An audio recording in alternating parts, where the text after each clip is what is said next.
vraiment, je me suis rendu compte que la Belgique est un pays vraiment accueillant, très accueillant, il faut le dire. Et en tout cas, je pourrais dire de façon générale que je suis émerveillé depuis ce matin quand je suis arrivé ici. Parce que de l'aéroport jusque là, ce que je gagne là, à 100 ans, je ne pouvais pas croire avoir ça.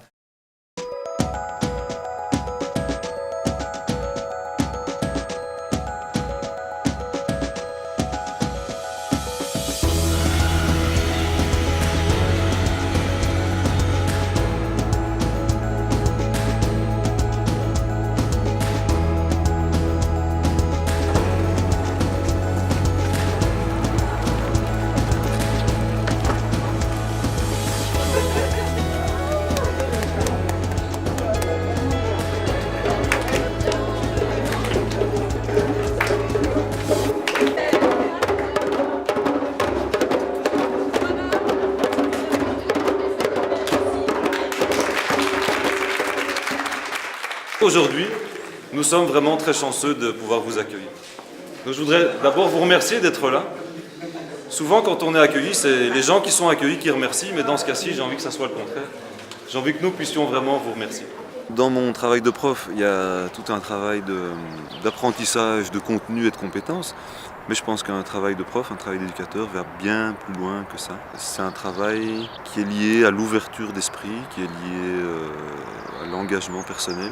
Donc forcément, les projets de DBA m'intéressent beaucoup et ils m'intéressent tout particulièrement parce qu'il y a une notion de rencontre. La rencontre, c'est une richesse en fait. Ça fait quand même 30 ans qu'on constate que globalement, tout ce qu'on a mis en place, c'était positif, que ça a apporté énormément pour tous ces jeunes du Sud, mais aussi pour tous ces jeunes belges, que ça a permis de croiser les échanges, que ça a permis de croiser les regards, de débattre, de s'ouvrir au monde, de s'ouvrir aux autres.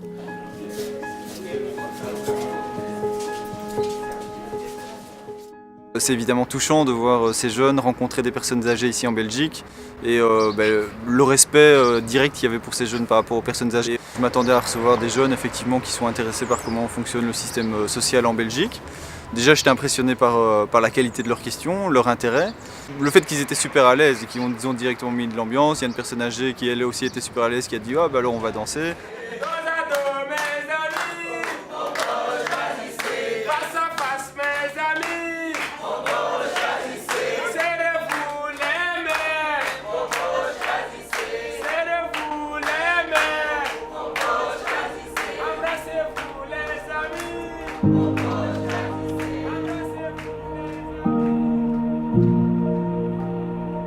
C'était beau à voir et ça montre que finalement les frontières que les gens se mettent parfois finalement n'existent pas vraiment, quoi.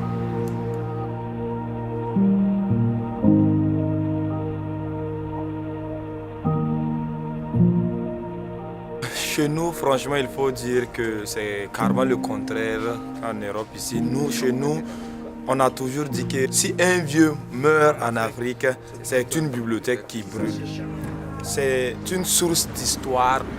Nous, jeunes, nous ne sommes pas des sources. Il faut repartir vers les vieux. Et ces vieux ici, qui on envoie cadrer dans un coin uniquement pour eux, franchement, moi, ça me touche.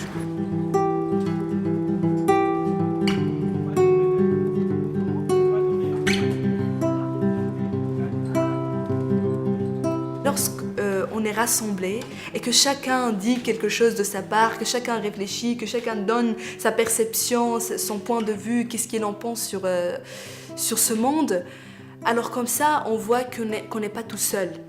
Au plus je me rends compte de ce qui se passe dans le monde, au plus je me dis en fait c'est pas que ce serait bien de se tourner plus vers les autres, c'est qu'en fait on doit le faire. Et donc moi je suis persuadé que si on avait plus de liens sociaux, tout irait beaucoup mieux, quoi. L'individualisme ou l'égoïsme, c'est une catastrophe pour la société.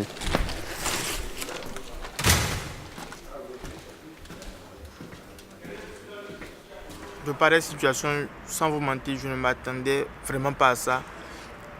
On a eu à faire des formations sur ça, sur les multi-réalités de l'Afrique et de l'Occident, tout en faisant un regard croisé sur les deux mondes.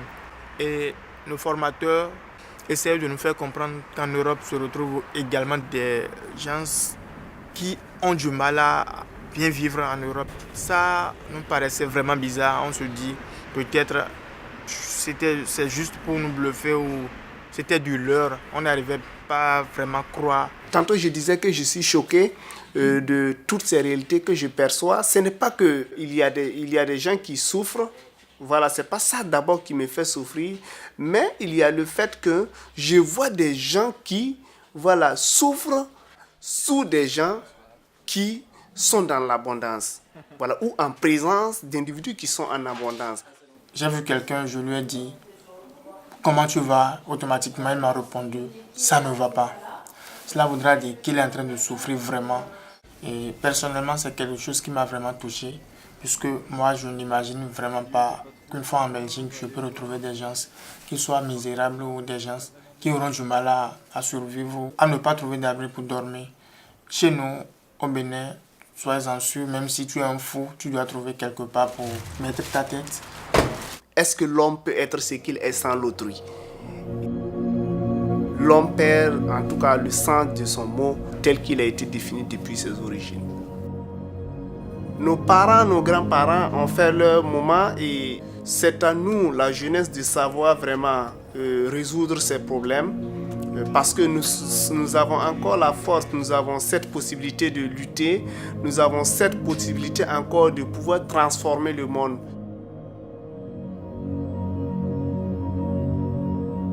Donc au départ, notre volonté, c'était de leur permettre d'avoir une vision plus juste et plus complexe en fait des réalités européennes, qui leur permettent justement d'aller un peu dans un sens différent des images qui sont généralement véhiculées par les médias.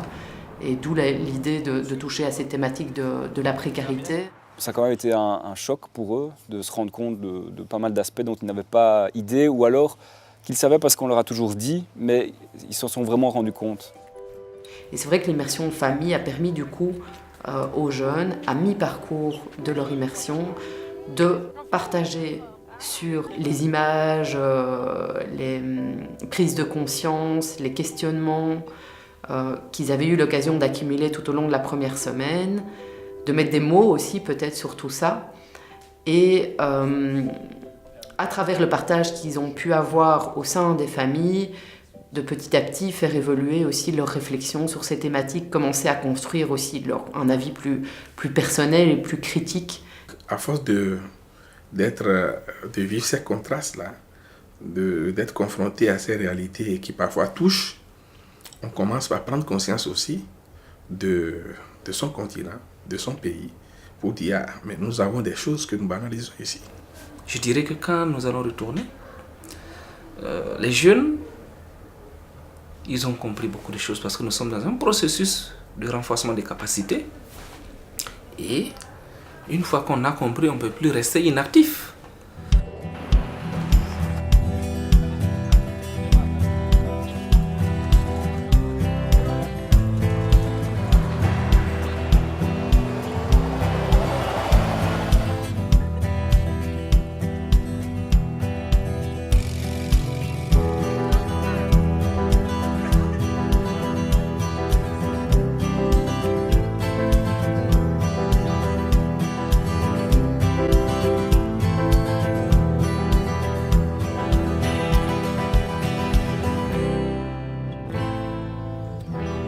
Ce que je dis à mes jeunes, je dis, mais vous avez la chance. Ils disent pourquoi? Je dis, vous avez la chance parce que c'est une école de la vie. Parce que dans ce projet, non seulement on apprend pas mal de choses, des savoirs, des savoir-faire, des savoir-être, et pourquoi pas même d'autres pas de savoir devenir. On ne peut rien faire, on ne peut pas parler du développement sans la jeunesse. Elle est à la base du développement. Moi, je pense que c'est injuste. Injuste parce que pourquoi certaines personnes naissent dans des pays très riches et très développés, où il fait beau temps, un très beau climat, qui ont tout à leur disposition, et d'autres dans des pays pauvres On doit se poser la question pourquoi il y a des pays développés et des pays non développés, alors que les deux ont une histoire, alors que les deux ont des ressources humaines géantes, surtout par exemple en Afrique et en pays du Sud. Alors là, on doit se poser la question. Qu'est-ce qu'on entend par pauvreté? Il y a des tas de riches qui sont en fait pauvres. Et il y a des tas de pauvres qui sont en fait riches. En Europe, on commence à comprendre que le développement, c'était un mythe et qui n'a pas du tout répondu aux besoins réels, qui a répondu à des fantasmes, à des désirs. Je dis toujours que c'est l'Afrique qui devrait venir nous apprendre ce que c'est qu'un vrai développement humain. Je suis convaincu que toujours il y a de l'espoir. En écoutant ces jeunes parler, s'exprimer, surtout avec leur cœur. Donc c'est les choses qu'ils disent, c'est des choses qui sortent du cœur, c'est-à-dire tu sens que vraiment ils croient à ce que nous faisons. À ce moment-là, je me suis dit que je suis un peu rassuré. Pourquoi ? Parce que tant qu'il y a des jeunes, il y a de l'espoir. Il y a ces jeunes qui vont continuer le chemin et bien sûr porter ce flambeau et le transmettre aux générations du futur. C'est plutôt plein d'étoiles que j'ai vu ce jour-là qui illumine notre monde.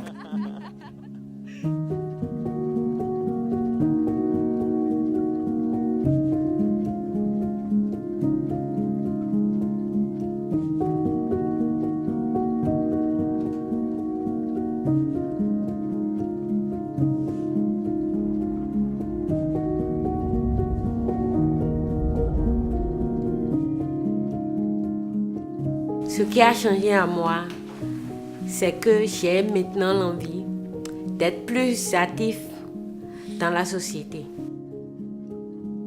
J'ai eu l'occasion d'avoir des émotions que j'ai jamais rêvé de les avoir. La valeur humaine, elle est tellement riche que je pense qu'elle est irremplaçable par n'importe quel bien sur terre, quoi. Sur cette terre, nous sommes les mêmes. Il n'y a pas de différence.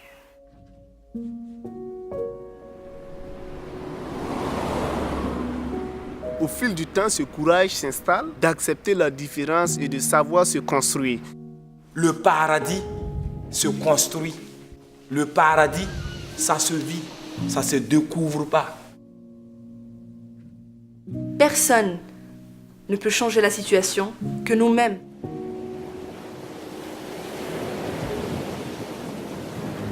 On dit aussi que le développement ne se fait pas les uns pour les autres, mais les uns avec les autres. J'ai compris que je dois avoir confiance en moi pour pouvoir réaliser mes rêves.